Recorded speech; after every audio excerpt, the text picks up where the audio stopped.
John told me that he finally figured out to tie bricks or railroad spikes or whatever to the smaller traps and stake them out here in deep water. Keep him on the edge here. John said make little trails by the culverts to bring your mink in. Also, using that heavy weights will keep the coons in.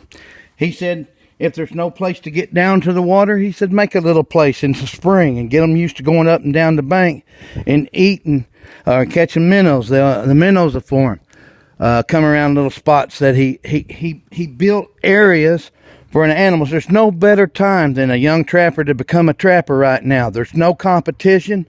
You can learn to feed your family off the trap line. You can eat muskrats, coons, beavers, and you can get that fur. There's no better time in the world. You've got all this information at your hands.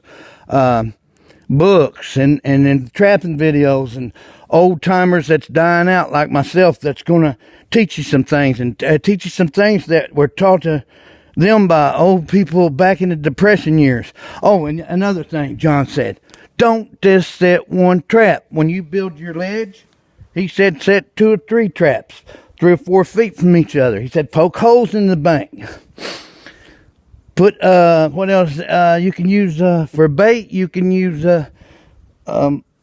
persimmons and stuff, you know. You don't have to use bait when you narrow down the spot by a culvert. But you young people, you got one of the best opportunities to become a trapper for a survivalist situation. Okay, it don't have to all be about the money. But you can get a lot of fur right now because you ain't got no competition. So it takes more fur to make money. But you can set more traps. You listen, John made his money during the Depression years and built his trap line. He said to me when he finally was able to get his great big traps and hold them at the sets and they'd get hypothermia and die in the water. I owe it all to John for that one. Old John was 85 years old. Never give up. Wild man out, and that's your tip. Build your areas now in the spring. Get them used to using it. Never give up. Wild man out.